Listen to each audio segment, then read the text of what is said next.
Okay, everyone, welcome back to episode 12 of Beyond the Headlines with myself, Michael Noss, and Steve Gomez. So, if you're new here, again, thank you for coming by. Make sure you subscribe and like and retweet and all that kind of stuff. What we do is we take a look at the headlines of the week, but both me and Steve are technical traders, and here at Trade Ideas, we like to follow statistics and technicals as opposed to reading whatever the media is going to write on something and thinking that that's the best way to trade. So we like to take a look at the headlines and then take a look at the charts, see if those things are confirming or not. This week we're going to talk about Nvidia's earnings and the effect that that had on Nvidia and the market. We're going to talk about the ETF approval for Ethereum, which is very interesting, and then also Coinbase relisting some XRP on their platform, potential future there as well. So without further ado, let's just get in. We'll start here with Nvidia. So Nvidia, for those who don't know, I guess Nvidia is right now being touted as the most important stock in the market because they sell the picks and the shovels behind the AI trade. So their whole, your chat GPT, all of the AI hype that's going on would not be possible without Nvidia, which again sells the processors for it. Most of this was expected. I was following this going into it. Most of the earnings they beat a little bit. They beat by earnings a little bit, but not a huge surprise there. The stock split, I want to go over and tell people about a stock split as well, because I know some of our audience is newer to trading and they may not understand what's going on there. That was expected as well. What I wasn't expecting, I don't think the street was expecting either, was the dividend increase. Generally speaking, these growth companies don't pay dividends, but that was what happened. And if we go to Nvidia, we were just off to the races right away. We're filming this on Friday, halfway through the day, roughly. So strong hold so far. Looks like it's holding those gains, which is fantastic. But just quickly, before I turn it over to Steve, about a stock split, a lot of people are very confused on what's going to happen, whether they're going to be giving you shares or taking them away. If you are new to trading, a stock split does not affect the value of what you own. It doesn't affect the value of the security at all. It just changes some numbers around. So Nvidia right now is trading about $1,000 a share. Say you owned 100 shares, you would own $100,000 of Nvidia. After the stock split, you will still own $100,000 of Nvidia. What may have happened though is the price will probably be around $100 and you will have 10 times more shares. The only reason that companies do this is essentially for liquidity. If your stock price gets too crazy out there, retail buyers are kind of turned off if they can't afford more than whatever shares, and it makes it so that again the shares are less liquid because market makers, it's just harder to trade, so they bring the price down. The value of the company remains the same, and if you're a holder, the value of your stock remains the same. So just looking at the chart, what do you see, Steve? Well, off the bat, you're right. Psychologically speaking, there's something about a stock split that just retail traders like. When they log into Robinhood, they get to add an extra decimal, on the fractional shares, and it just makes them. It literally is almost like a sales pitch to retail. It kind of brings them in. It's more enticing to, oh, you mean I got to buy like 0.04 of this Yeah. stock when I could buy a bit more? It just doesn't feel right, and so you don't feel like you have as much upside. So I think it feels like they lower the bar to give you some more upside to bring in the retail. That's the psychological psyop behind it, if you will. Technically speaking, I'll go to my chart here. I was just buying some more gold mining index. I belong to GDX. Um, somebody asked me yesterday in the live stream, uh, should I go ahead and short it here? I go, well, you're welcome to, but my opinion is when the stock has great earnings or poor earnings, either way, gap up, gap down, either way, you've got a major press change, rearrange of all these models out there, Yeah. all the way down to the retail investor's psyche. Mm-hmm. And if a retail investor is short, he might say, well, I'll give it another day. And then the next day comes, and he just gets worn out. So the point is, for me, after a big earnings surprise in either direction, I think you just got to kind of stay with the trend for at least a few days until the models kind of sort themselves out and the retailers kind of grind themselves out. And then you'll start to maybe give back and some consolidation. I wouldn't be surprised on the daily to at least give some give back. And it probably wouldn't be out of the realm of possibility. I'll just throw this out there. the the big $1,000 number. We gapped up pretty much through that. I wouldn't be surprised if after a day or two of trading more, we pull back and kind of consolidate and test that level and watch that just become the mother of all pivot points. Yeah, I was going to say the exact same thing, right? The market, regardless of how computerized it gets, seems to very much gravitate to psychological whole numbers, $5, $10, $20, $100, and in this case, $1,000. So I'm with you, Steve, where I wouldn't be surprised to see a little pullback, and then we'll see what happens at $1,000. If I was planning on taking a trade here, that's what I'm going to do. And in what I have to be okay with, I have to be okay with the fact that if it just runs from here and it gets to 2,000, that's okay, right? There's plenty of stocks out there to trade. I don't need to trade this one.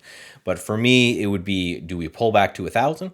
And then if we hold $1,000 and then start to push higher, I think that might be an interesting trade. If we break through 1,000 and then we, maybe come up and retest it, and then it looks like we're going to fail, that might be a fade to the short side. But, looking at this monthly chart, so we have these picture charts and trade ideas. Looking at this monthly chart, this isn't something that I want to look at, right? If we zoom out to the 5-year chart, you're seeing a 34,000% return.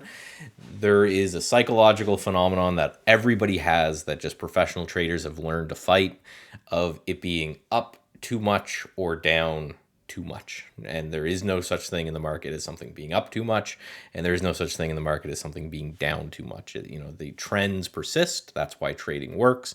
So for me, I need to see some evidence that the sellers have taken control of this thing before I'd even consider getting into the short side, personally. And round numbers are nice. That $1,000 level is going to soon become the $100 level Yeah. Yeah, on the and charts. the that will be interesting too, because as we mentioned, it doesn't affect the value of the trade at all. But psychologically, in people's heads, they say, okay, well, I can buy more of it now, even though you absolutely couldn't. You can buy fractional shares. So even if you're looking to buy $100 of Nvidia, you can do it right now. So it's one of those things that proves to me that there is still a lot of psychology in the market, and it's not all computers and robots and AIs and all this, because again, a stock split technically doesn't do anything, but Can you do me a fundamentally it favor? does, right? Absolutely. I just have to address this because we talked about last week how I got absolutely hosed and raked in SMR. Yep. Just want to let you guys know I made all my money back. I just got hit for half of it at 749, 747, excuse me. So that's a wild daily, a lot of back and forth. There's that big red candle we talked about last week where the iceberg news came out and really pulled it back, and it didn't really do much since then, maybe then other than let some people get in or cover or get out. But I just, my ego wants you all to know I made my money back in this thing, just like Michael said I would. No, and I think it's, so let me turn this on. So again, this is a new indicator that we have at Trade Ideas that I'm really excited for. Where we've talked about this a lot on this too, on this podcast, where having a moving average on a chart helps with a lot of things when it comes to mentally trading, but you don't want to just pinpoint that exact price and have that be perfect. So what I just put on was a 10 SMA and a 20 SMA cloud. We're calling them moving average clouds. So basically the difference between this is the difference between the 10 and the 20. If the 10 is above the 20, it could be considered an uptrend. If the 10 is below the 20, it could be considered a downtrend. And it's funny how it came in and it held those very, very popular moving averages, and Twice. then twice, and then bounced, and then came in and did it again. Now, we talked a lot last week about how the meme stocks were this flash in the pan that happened, this great pump and dump, and that still is holding true. Everything's breaking down to new lows as we speak. The What we talked about a lot though is that if you know when somebody or where somebody's short, and those shorts getting squeezed, and that's information. So the way I look at this right here with SMR is that we know that they probably shorted SMR right before they put out that report. And if this starts to reverse and gets above this kind of $8 level and start to push higher, we know something awesome, which is that there's somebody, at least we know one big guy who is short this company and probably has to cover. So I like the look of this. I'm still in. I'm actually looking Yeah. to add if we can get a push above $8 a share. I'd like to I look at just that. did what we talked about, the exact opposite. I sold half for a profit to lock it in, and I'm going to let the other half ride. So we'll see what happens. I don't trust this thing after that damn iceberg. I hope that guy gets squeezed again, just for my own my own sake. But so next up, we're going to take a look at the Ethereum ETF. I love how this Ethereum ETF could spur a 60% rally. I don't know how they came up with that number, but in case you're living under a rock, the Ethereum is the second largest crypto out there. It's the crypto that a lot of apps and widgets and things are built, right? Nothing's built on Bitcoin. Bitcoin is just a store of money, right? It doesn't even transfer very well. The whole concept is there's a limited supply and it's mathematically driven limited supply. So that's why the digital gold idea, in my opinion, makes a lot of sense. Ethereum is more of a useful currency. You can write contracts and you can build and you can do all that stuff off it.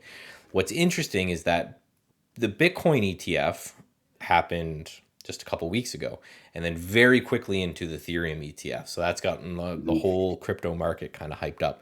What I wanted to point out, though, is that if we go in here and we zoom ETH USD, we zoom out, Ethereum never got to its prior all-time highs, right? Whereas Bitcoin, we have Bitcoin at near its prior all-time highs. Here it is here. So this one tested, sorry if we zoom all the way back, this one tested and it got a little bit through its all-time highs. So there's a little bit of relative strength there. Ethereum, however, never even got close. So we have some relative weakness in Ethereum. And I, for one, would have kind of expected this move to have done something more.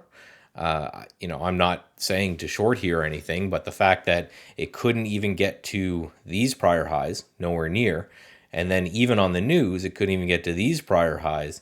That makes me think that, I don't know, is the market numb to Ethereum, these ETF news? Did it run up in anticipation? Because actually this kind of pop happened on rumors that things would Yeah. happen. So the whole question is it priced in? So what do you think there? It's probably a sell the news type event, no different than stocks or anything else. You're still trading crowd behavior, and Yeah. there's a hierarchy to the distribution of information and crowd reaction. And usually, when you see news come out in a headline, which we talk about, and the price goes the opposite direction, you can rest assured that you are looking at buy the rumor, sell the news. That's what I'm thinking too. And I always like to say, where's my thesis wrong? I think my thesis wrong is just on a clean break of these highs right here. And if we ever get through these highs, I think that's okay. It wasn't a sell the news event. But yeah, when the rumor came out and you had this massive spike, and then on top of the rumor, you had the news filed and nothing happened. You can actually trade Ethereum ETFs right now. That was a little bit interesting. And even further back than that, I thought this was very interesting where this ETHE started to run the almost before you saw it in the cryptocurrency itself. So ETHE was a Ethereum trust. This will get converted into an ETF, and it was actually trading at a pretty heavy discount to Ethereum because it was a trust and nobody kind of saw this coming. So the rally that it had here was way bigger than the other rally. And even though Ethereum's down today, we see this up a little bit. And we see that again just because the distance between what the value of this trust is and Ethereum are starting to level off. But again, underwhelming, I guess, is the way to put it. I would expect to see more if people are really, really excited about this. Well, there's a lot of airspace between the price and that rising cloud coming up, and that always keeps me nervous if you Yeah. want to hang around for more. So just be aware that reversion to the mean can come at any time. Yeah, and that's again. So this cloud, just to reiterate, so the top of this cloud, I set it up because we know Steve loves his 10 SMA. So the top of this cloud is going to be your 10 SMA, and then the bottom of the cloud is going to be the 20 SMA. And again, we've built this because we're building out a product with an affiliate in mind. But I actually really like it as just a Mhm. simple. If the cloud is little tiny and small like this, you're it's in a range. Either wait for a breakout of the range or just leave it alone. When the cloud's nice and thick like this, you can see all the pullbacks that would have happened, and would have been Steve's 10 SMA would have pulled back into it, and then you get a little bounce off it, and it pulls back in a little bounce. So it helps keep you in that direction.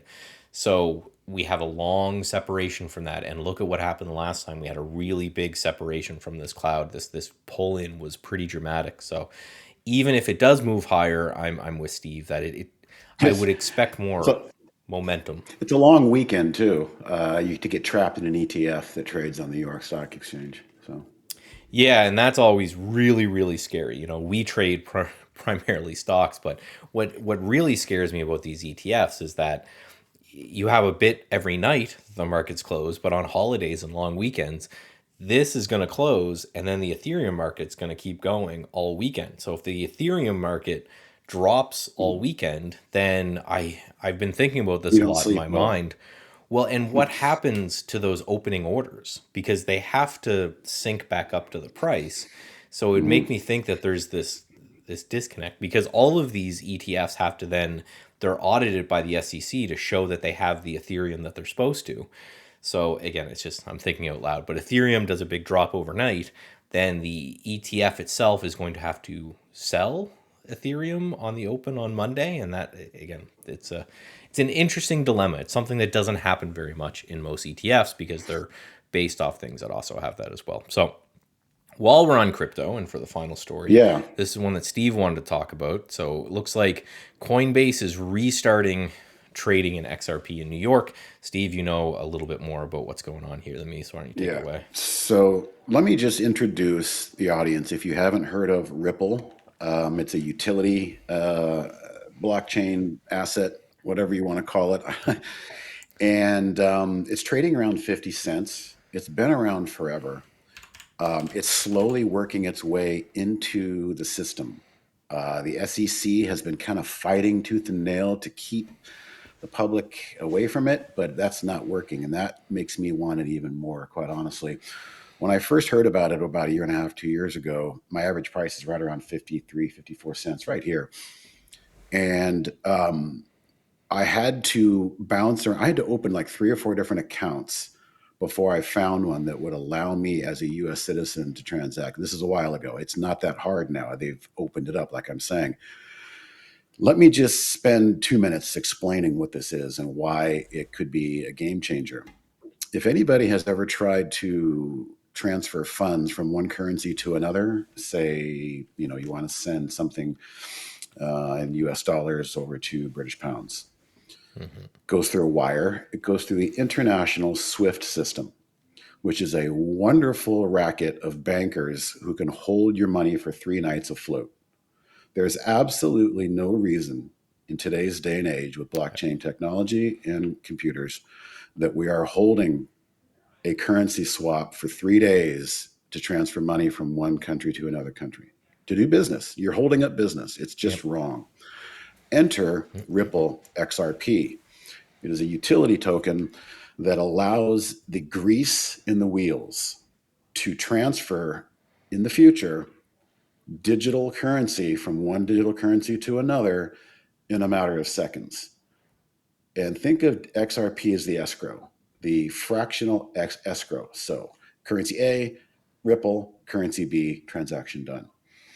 So there needs to be that grease in the wheel, and it's a digital grease. And so where the really interesting part comes in, Michael, and maybe you're not aware of this, is if you own Ripple, and again, I'm seeing a lot of people talk about how it's slowly working itself into the system. Um, at some point, this is the vision: is that if you own some Ripple, you can lend it to the system because they need those tokens to grease the transfers. They don't come from anywhere. There's a utility. So Mm-hmm. you're literally renting out your tokens for the API access to allow the transfer of that new system to work. Are we there yet? No. This is still discussion and talk, and there's a lot of things that are going to happen. So that's the foundation of why some of my retirement is in Ripple, gold, and silver. And the a lot of people, and a little background on me, I actually worked in the cryptocurrency space before trade ideas, so I have some basic understanding of these. But a lot of people say, well, I thought that's what Bitcoin was supposed to do, is be this transfer currency. Now, if you've ever worked with Bitcoin, especially when the network is very active, it is bad at this. It's just not a good transfer because those transfers, I remember in 2018, the transfers could take hours, 3, 4 hours plus, and in a volatile security, who knows what you're getting at the other side. So that's To why hash the it out. right. Yeah, exactly. It's a good term for it. But Sure. that's why the creators of Ripple came in. They said, listen, instead of the Bitcoin, which again, to me, the founding feature is that there is a limited supply and it cannot be changed at this point unless you have 51% of all miners agreeing on something, which is rarely going to happen. But it's slow. So I don't see a world where you go and buy a cheeseburger with Bitcoin, because again, that transfer, unless you have an agent between it that, instead of watching the whole transfer takes place, kind of says, oh, you're good on it, so it's kind of like a credit thing. That's a big pain. But Ripple was specifically designed from the get-go for speed. The point was that you can send something to someone else and that happens incredibly quickly. So I'm, as a Canadian, and Trade Ideas pays me, I get a wire and I have to wait for these wire fees, and they're a pain in the butt. And then, part of my pay goes to a wire fee that it's just a nightmare. But so I'm excited for these kind of currencies in which world that things move. I just can't wait for this to be, audited and get into the system, which again, I think it will be at some point. So we have uh, those to me are the major three. You have Bitcoin, which is your digital gold. It's your store of value for the long time because the fact that we know how many Bitcoin will be produced. You have Ethereum, and Ethereum does contracts and it builds things and you can program with it and a lot of stuff like that. Mhm. And then Ripple is your movement of money back and forth. And those to me are kind of the three pillars that we have right now with cryptocurrencies. So let me add a fourth dimension to that, and that is XLM, lumens. And this is very easy to understand. This is the same concept, ledger to ledger. However, it's going to be peer to peer. So imagine Venmo without a bank. There's no Yep. middleman. The middlemen, hopefully, please, please, hopefully, the middlemen will be gone in the future paradigms. And rather than Venmo through your bank into your account, you just ledger to ledger via the token called XLM. It looks very similar in the chart to XRP. Hmm. XRP for currency to currency. XLM is going to be peer to peer. This is where my digital focus is. I don't own any Bitcoin. I don't own any Ethereum. I feel like I kind of missed on that, but I feel like I'm in early on this play. So, like I said, gold, silver, XLM, and XRP. That's my diversification aside from my 401k stocks.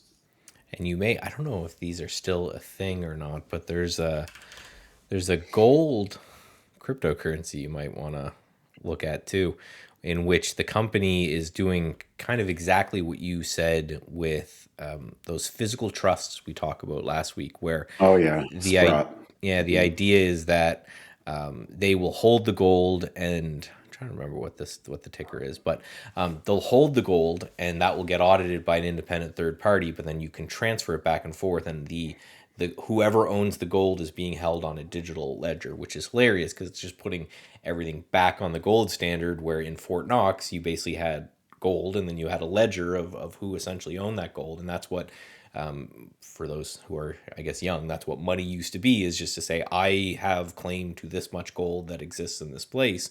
And they're just doing the same thing with this token, where it's the gold exists somewhere, and then if I pay you in this cryptocurrency, it just notes on the ledger that Mhm. this gold bar is no longer owned by Steve, or this wallet is now owned by Michael and this wallet. So it's interesting to watch, as two kind of participants in the market for a long time. The crypto market redo a lot of things that the stock market and that the financial world just did. It's like it's rewatching history again.